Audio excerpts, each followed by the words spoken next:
আমার নবীজি পাক সাল্লাল্লাহু আলাইহি ওয়াসাল্লাম হলেন রাহমাতুল লিল আলামিন। গোটা জগৎ সমূহের ভিতরে সামান্যতম রহমত যদি নাজিল হয় তা আল্লাহ পাক রব্বুল আলামিন আমার নবীজির মিডিয়াতে নাজিল করেন। সুবহানাল্লাহ। নবীজি পাক সাল্লাল্লাহু আলাইহি ওয়াসাল্লাম ওনার মাধ্যমেই রহমত আসে আল্লাহর পক্ষ থেকে। আর রহমত মানেই দুনিয়ার যে কোনো ব্যক্তি যা কিছুই চাক সবই আল্লাহর রহমতেই পায়, আল্লাহর রহমত ছাড়া পায় না। একটা মানুষ যদি সন্তান পায় বলে কি আমি আল্লাহর রহমতে একটা ছেলে সন্তান হয়েছে, তার মানে আল্লাহ পাকের রহমত নবীজির মধ্য দিয়ে তার উপর নাজিল হয়েছে। যদি সে পরীক্ষায় পাশ করে তাহলে কি বলে আল্লাহর রহমতে পাশ করেছি। ব্যবসা ভালো হলে কি বলে ব্যবসা আল্লাহর রহমতে ভালো হয়েছে। এই ঠিক না? চাকরি যদি ভালো হয় আল্লাহর রহমতে হয়েছে। দুনিয়াতে ভালো আছি আলহামদুলিল্লাহ আল্লাহর রহমতে ভালো আছি। এই যে আল্লাহর রহমতে ভালো আছি, রহমতই হচ্ছেন আখিরি নবী। যারা বলেন সুবহানাল্লাহ। আল্লাহ পাকে কথায় প্রমাণ করেছেন ওমা আরসালনাকা ইল্লা রাহমাতাল লিল আলামিন।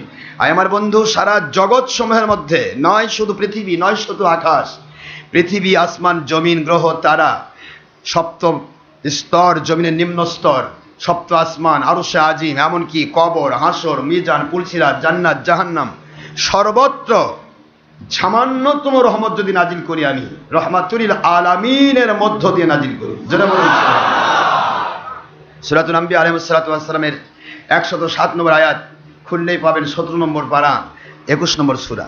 আল্লাহ পরিষ্কার করে দিয়েছেন রহমত মানে আমার নবী। রহমত মানে কে?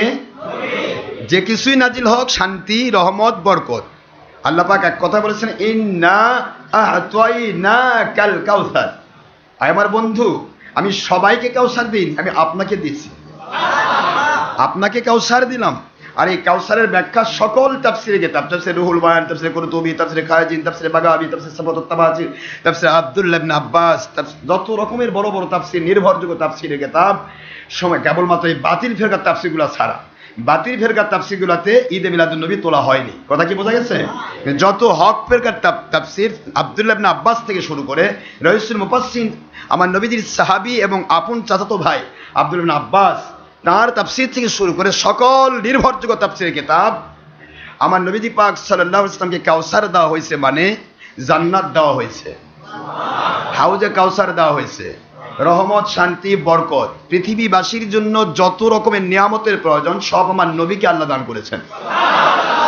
আর নবীজি পাক সাল্লাল্লাহু আলাইহি ওয়াসাল্লাম এই আয়াতকে কেন্দ্র করে হাদিস বর্ণনা করেছেন, বুখারীর হাদিস। عن معاوية رضي الله تعالى عنه قال قال رسول الله صلى الله عليه وسلم من يريد الله به خيرا يفقهه في الدين وإنما أنا قاسم الله يؤتي سبحان الله। আল্লাহর হাবিব বলেন যে আল্লাহ পাক রব্বুল আলামিন যাদেরকে ভালোবাসেন তাদেরকেই ইসলামের সঠিক জ্ঞান দান করেন। মঙ্গল দিতে চান দুনিয়াতে, আল্লাহ পাক যাদেরকে কবুল করতে চান, যাদের মাধ্যমে দেশ জাতি ইসলামের উপকার করতে চান, যাদের মাধ্যমে অসংখ্য মানুষকে হেদায়েত করতে চান, যাদেরকে নিয়ামত প্রাপ্ত বান্দা হিসেবে কবুল করতে চান, তাদেরকে আল্লাহ পাক কেবলমাত্র দ্বীনের সঠিক জ্ঞান দান করেন। মান ইউরিদিল্লাহু বিহি খায়রান ইউফাক্কিহু ফিদ্দীন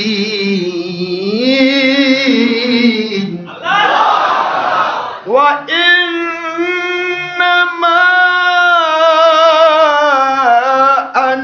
قاسم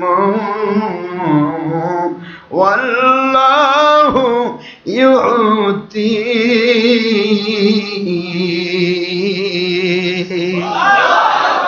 বুখারী শরীফের হাদিস। আল্লাহর হাবিব বলেন সবকিছু মহান আল্লাহ পাক দয়া করে সেই মানুষকে সঠিক জ্ঞান দান করেন যে মানুষগুলিকে আল্লাহ পাক মঙ্গল দিতে চান। মাই ইউরিদিল্লাহ, আল্লাহ পাক ইচ্ছা করেন, বিহি খয়রা, উত্তম মঙ্গল, ভালো ভালাই নিয়ামত দিতে চান, ইউফাক্কিহু ফিদ্দীন, দ্বীনের যে সঠিক জ্ঞান, যেই জ্ঞান হাসিল করলে, যেই জ্ঞান প্রচার করলে আল্লাহ পাক দয়া করে খুশি হয়ে নিয়ামত নাজিল করেন। আনআমতা আলাইহিম, এই আয়াতের মিস্তাক বানিয়ে দেন, সেটাকে বলা হয় দ্বীনের সঠিক জ্ঞান। যারা বলুন সুবহানাল্লাহ। আর এই সঠিক জ্ঞান তাদেরকেই দেন যাদেরকে আল্লাহ পাক মঙ্গল দিতে চান, ভালোবাসেন, তাদের দ্বারা মানুষের উপকার করিতে চান। কারোর ক্ষতি হবে না, উপকার হবে, জঙ্গিপনা হবে না, সন্ত্রাসীপনা হবে না, মানুষ খুন হবে না, দেশ জাতি ইসলামের ক্ষতি হবে না, উপকার হবে।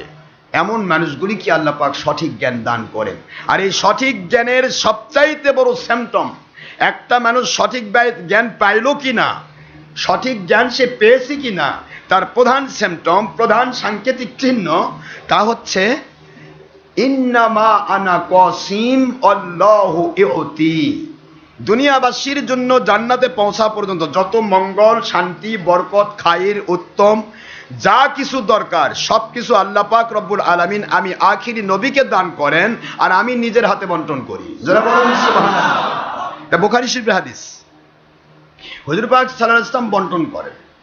আর এরই মেসদাক হচ্ছে আপনি আমি যখন নামাজের ভিতরে 2 রাকাত বলেন বা 4 রাকাত বলেন, নামাজের ভিতরে যখন আত্তাহিয়াত পড়ি, আত্তাহিয়াতুর মধ্যে আমার আল্লাহর দেওয়া সেই নিয়ামতটা আমরা পড়ি, আসসালামু আলাইকা আইয়ুহান নাবিয়্যু ওয়া রাহমাতুল্লাহি ওয়া বারাকাতুহু।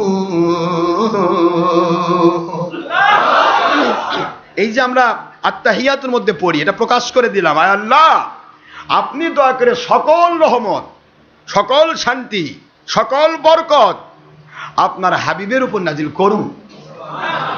আসসালাম আলাইকা, আল্লাহর বন্ধুর উপরে আল্লাহ পাক যেন এটা নাজিল করে, আমরা দোয়া করছি, আল্লাহ এটা দিয়েছেন নবীজির উপরে। প্রমাণ করলাম যে সকল রহমত, শান্তি, বরকত কাকে দেওয়া হয়? আর নবীজি পাক সাল্লাল্লাহু আলাইহি ওয়াসাল্লাম বন্টন করেন, আসসালামু আলাইনা ওয়া আলা ইবাদিল্লাহিস সালিহিন।